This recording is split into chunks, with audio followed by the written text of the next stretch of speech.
I knew the company was finished the moment Jessica Sterling walked into that conference room like she owned the place. Which, technically, her daddy's board position meant she kind of did. I'm Michael Thompson, but everyone calls me Mick. I'm 58 years old, and I've been keeping Titan Logistics Corp systems running for the past 12 years. Jessica was 26, fresh out of Stanford with an MBA and enough buzzwords to choke a horse. She had that look, you know the one, designer everything, phone glued to her hand, and the kind of confidence that comes from never having to fix something that actually matters when it breaks at 3 a.m. on a Sunday. I was sitting in my usual spot in the back, nursing my coffee and watching her set up her presentation. 12 years in corporate time makes you ancient. I'm the guy who remembers when this place ran on 3 servers and a prayer. I'm the one who built the systems that kept us alive during the 2020-2021 supply chain crisis when every other logistics firm was going under like dominoes in a hurricane. But to Jessica, I was just some old timer taking up space and salary budget. See, I didn't start out in tech. I did 8 years in the Navy, working on ship navigation systems and communications equipment. When I got out in '98, I figured my skills with complex systems would translate to the civilian world. Turned out I was right. Started with government contracts, moved into banking compliance, then logistics. By the time I landed at Titan Logistics in 2011, I'd seen every kind of system failure you could imagine. The meeting started with her clapping her hands together like she was calling a kindergarten class to attention. "Listen up, team," she announced. "I've been analyzing our infrastructure, and honestly, it's embarrassing. We're running legacy garbage that belongs in a museum.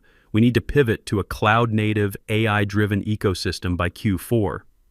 She clicked to her slide. It looked like a toddler's drawing of circles and arrows, all connected with lines that meant absolutely nothing. But what got my attention was her plan to delete the core logistics module, the heart of everything we did. That legacy garbage she was talking about, that was my baby. That was the COBOL to Python integration system I built during the COVID nightmare, working 16-hour days while my wife brought me sandwiches and coffee. That system processed $180 million in annual revenue and handled 78% of our vendor compliance automatically. When the world's supply chains were collapsing in 2020, we were the ones still moving freight because my system could adapt faster than anyone else's. I cleared my throat. Heads turned. I hadn't spoken up in a meeting in months, but this was too much. "Excuse me," I said, "but that system handles 78% of our vendor compliance automatically. You delete that and you're not modernizing, you're lobotomizing the company." Jessica turned to look at me with that practice smile they teach in business school. She glanced at my faded Carhartt shirt and work boots, then checked her Apple Watch like I was wasting her precious time. "And you are?" she asked, even though she knew exactly who I was. I was the line item on the budget her daddy couldn't explain but wouldn't let anyone cut. "I'm Mick," I said, keeping it simple. "I built the backbone you're trying to surgically remove." She actually laughed. It was this wet, condescending sound that reminded me of every entitled officer I'd dealt with back in my Navy days, the kind who'd never been in a real storm but thought they knew better than the chief petty officers who kept the ship running. "Right, Mick. Look, I appreciate what you did back in the day, but we're not running a history museum here. We're building the future. Your monolithic architecture is holding us hostage. We need agility, velocity. We don't need whatever this patchwork is, old-timer." "Old-timer!" The words hung in the air like a bad smell. The other engineers stared at their laptops, afraid to make eye contact. They knew something Jessica didn't. They knew I wasn't just the architect of our systems. They knew I wasn't even technically a regular employee. See, back in 2011, when Titan Logistics was nothing but a struggling startup with more lawsuits than customers, they couldn't afford my rate. I was a contractor who'd worked government systems and banking compliance. My hourly rate made CFOs cry actual tears. So my lawyer, Heavy Metal Dennis, who operates out of a strip mall next to a motorcycle repair shop, came up with a different deal. I didn't sign an employment contract. I signed a licensing agreement. I incorporated my own LLC, Thompson System Solutions, and licensed the core platform to them.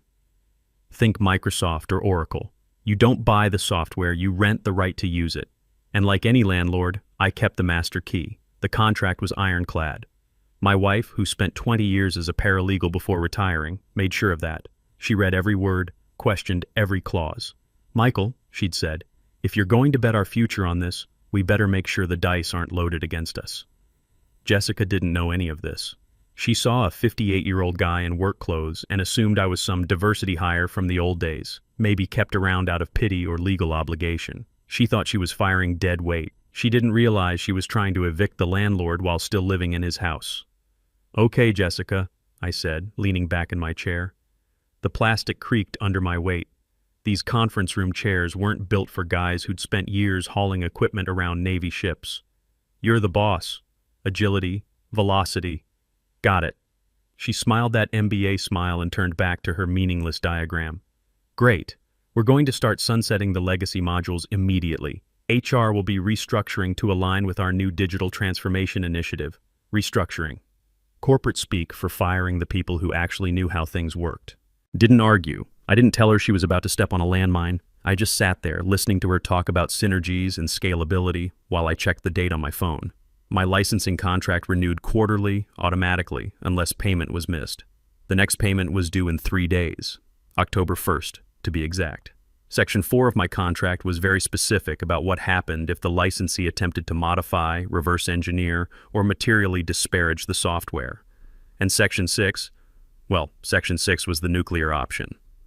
After the meeting, I walked back to my desk and logged into my private admin console, not the company system, my own server that I rent for $50 a month from a data center in Oklahoma. Jessica wanted a revolution. She was about to get an education. The freeze-out started immediately. First, the calendar invites stopped coming. Then the strategy meetings. I'd sit at my desk, listening to muffled voices from the glass-walled conference room where Jessica was holding court, erasing my system diagrams and replacing them with buzzwords like holistic integration and scalable solutions. It's funny how fast you become invisible in corporate America. 12 years of 60-hour weeks, 12 years of weekend calls to fix crashed servers, and suddenly nobody could make eye contact in the hallway. People I'd worked with for years started avoiding me like I had something contagious. In their world, getting fired spreads like a disease. They figured if they got too close to me, Jessica might decide they were part of the problem too. I understood it. These were good people with mortgages and kids in college. Self-preservation kicks in when you see the executioner sharpening her axe.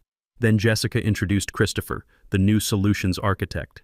Kid looked like he was fresh out of college, wearing sneakers that had never seen a server room floor. He wandered over to my desk with a kombucha in his hand, looking nervous as a long-tailed cat in a room full of rocking chairs.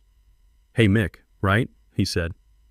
"Jessica told me you're the, legacy systems historian. I'd love to pick your brain about the old architecture before we deprecate it." Historian. Deprecate. I turned my chair around slowly, studying this kid who was supposed to replace a dozen years of institutional knowledge. "Christopher, do you know what a load balancer is?" He blinked. "Well, yeah, we use AWS for that, right? Everything's serverless now." "Serverless," I repeated, taking a sip of my coffee. "Right. Because the cloud is just magic, not actual hardware sitting in a warehouse in Texas that melts down if you don't optimize your database queries properly." He walked away looking confused, probably to go ask Jessica what a database query was. Poor kid. He was walking into a minefield with a map drawn by someone who'd never seen a real explosion. The irony wasn't lost on me. Here I was, getting pushed out for being legacy when I'd spent my whole career adapting to new technology. In the Navy, we'd gone from paper charts to GPS systems. In banking, I'd helped migrate from mainframes to distributed systems. At Titan Logistics, I'd built bridges between COBOL databases from the 80s and modern Python applications. But to Jessica, experience wasn't an asset, it was a liability. She wanted fresh blood. People who'd never seen a system fail catastrophically, who didn't ask uncomfortable questions about backup plans and disaster recovery. By Thursday, my access to the development environment was revoked. I got the standard email, permissions updated by admin.js. I didn't fight it. I didn't storm into Jessica's office demanding explanations. I just opened my personal laptop and checked the bank account for Thompson System Solutions LLC. It was September 28th. The quarterly licensing fee was due October 1st at midnight. Usually Patrick Murphy, our old CFO who actually understood contracts, had it on auto-pay. But Patrick had been restructured last month too, replaced by some kid who thought QuickBooks was enterprise financial software. I refreshed the banking page. No pending transaction. I checked again an hour later. Still nothing. I sat there watching the clock, feeling that familiar calm that comes from 20 years in the Navy. When you've been in real storms, the kind where 30-foot waves are trying to flip your destroyer and you're working by flashlight because the main power's out, you don't panic when some rookie starts playing with the navigation. You just check your watch and calculate how far you are from shore. I pulled up my contract on the screen.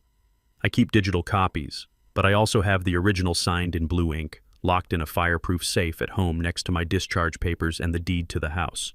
Clause 3.1.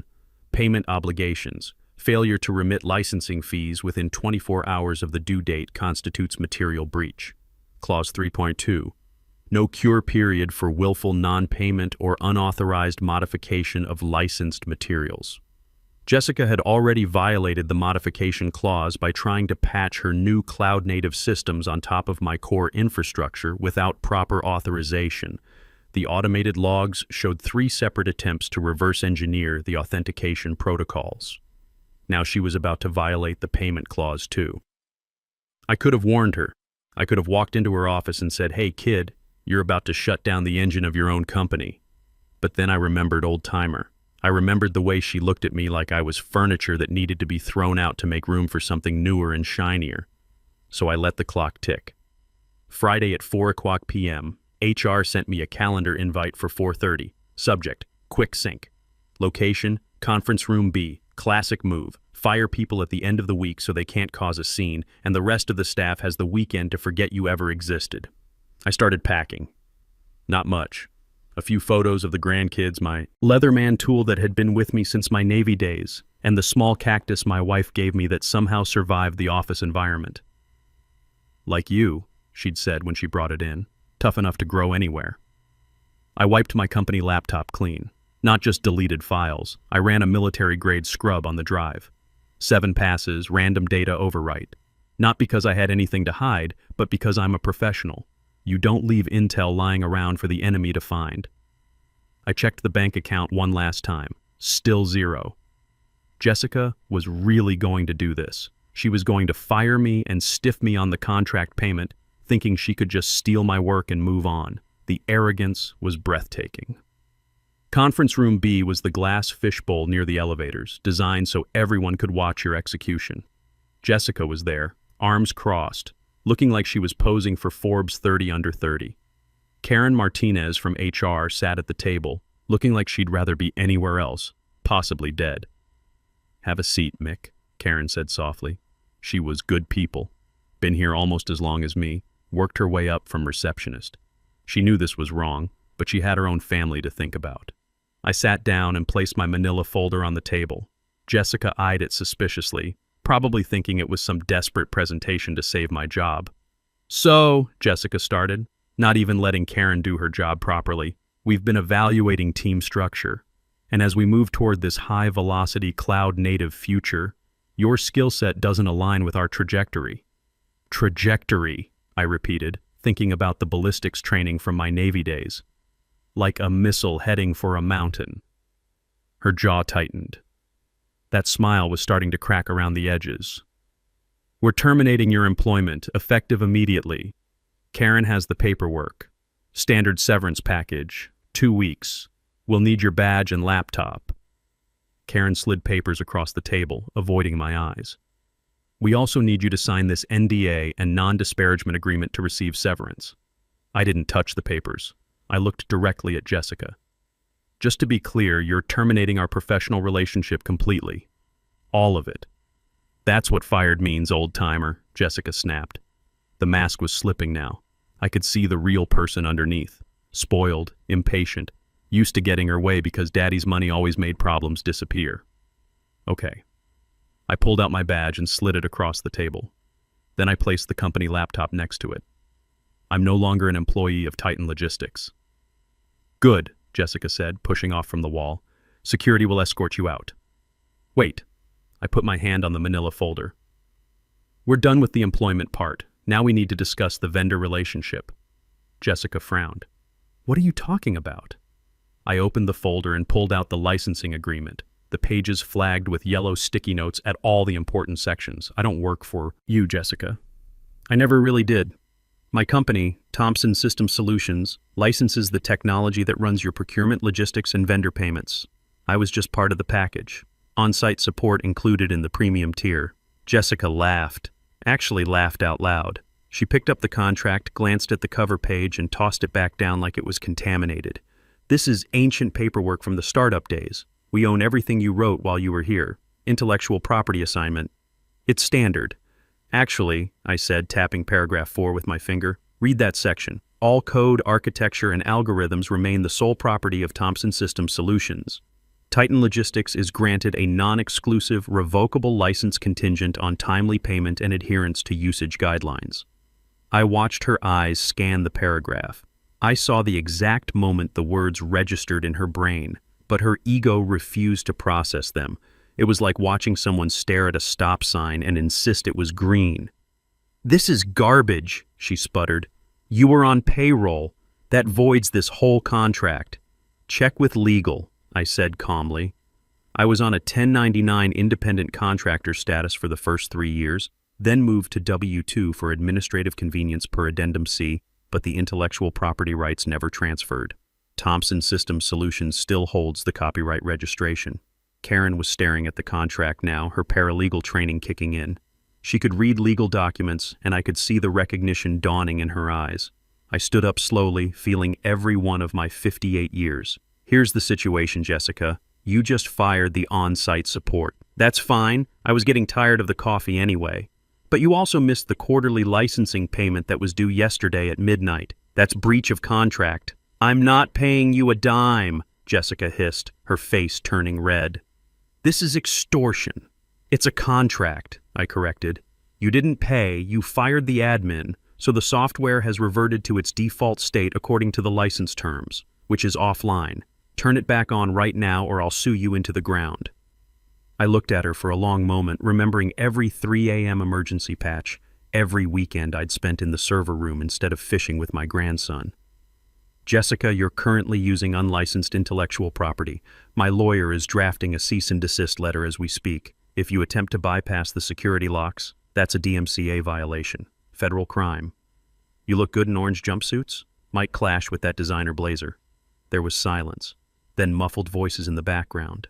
Legal counsel whispering urgently in Jessica's ear. I heard the words federal liability and breach of fiduciary duty. "What do you want?" Jessica pleaded, her voice cracking like ice on a pond. "Put Stephen on the phone. Stephen Blackstone, the CEO. The man who'd bought 3 boats while I was fixing his systems on weekends, who'd promised me a pension plan that kept getting restructured every few years." A new voice came on the line 5 minutes later. Deep, authoritative, but currently shaking like a leaf. "Mick, what the hell is happening down there?" "Morning, Stephen. Your VP of Digital Innovation just evicted your software vendor and forgot to pay the rent. Now she's surprised that the lights went out." Stephen tried the Weir family approach immediately. "Look, emotions are high here. Jessica made a mistake. She's young, she didn't understand the nuances of your arrangement. Come back in, we'll discuss a significant raise. A big one." "I don't want a raise, Stephen. I don't want my job back either. That bridge didn't just burn, it evaporated into atoms." "Then what do you want?"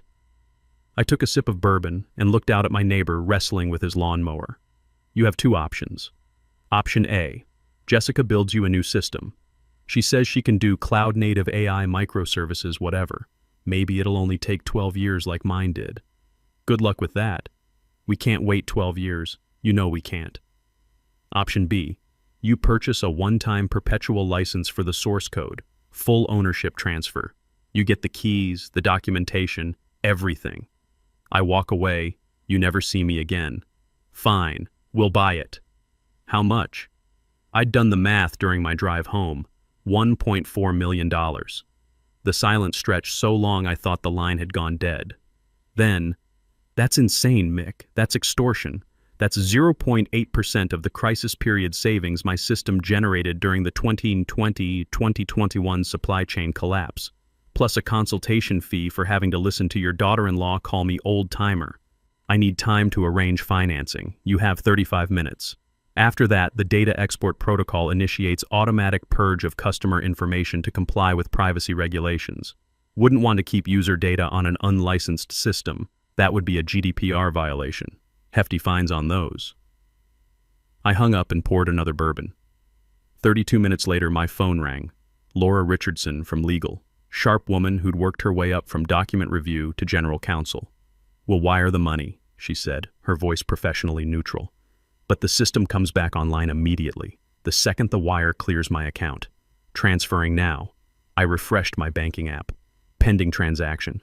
Wind $400,000. Source: Titan Logistics Corp.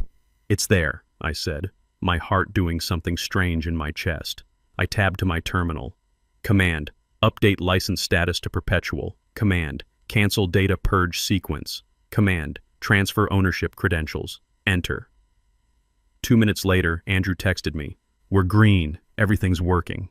Jessica locked herself in her office. People are actually cheering in the break room. I didn't cheer. I sat back in my chair and felt a kind of exhaustion I hadn't experienced since my last day in the Navy. It was over. 3 weeks later, I was sitting in the lobby of Apex Freight, Titan Logistics' biggest competitor. They'd been trying to poach me for years. Brian Collins, their engineering director, came out with a grin that could have powered half of Dallas. "Heard you burned Titan Logistics to the ground and then sold them the ashes," he said. "Just enforced a contract. Strictly business. We're struggling with vendor compliance.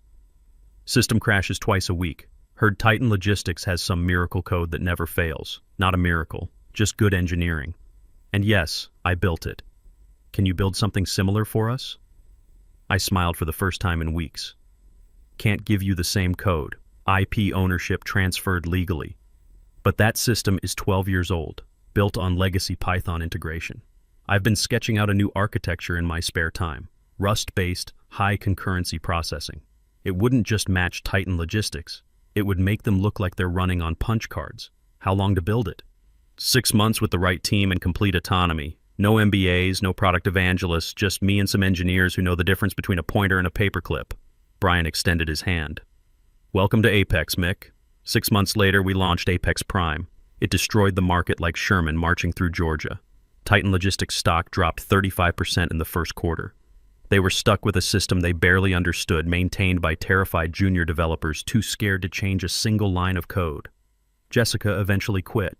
Last I heard, she pivoted to cryptocurrency consulting, which figures. Another industry where you can sell hot air and disappear before anyone realizes the balloon is empty. As for me, I'm sitting in my new home office, paid for by that licensing fee. I've got a bourbon collection that would make a Kentucky distiller weep with pride and a 65-inch TV dedicated exclusively to John Wayne movies. I'm not happy exactly. Happiness is for people who don't know how the sausage gets made, but I'm satisfied. I still have that original contract framed on my wall. Section 4, the paragraph that bought this house and secured my retirement. Sometimes late at night, I think about all the guys like me out there, the invisible architects keeping the lights on while the Jessicas of the world take credit. We're watching, we read the fine print, and we remember everything. So next time some MBA calls you old-timer or says your experience is obsolete, don't get mad. Just make sure you own the keys.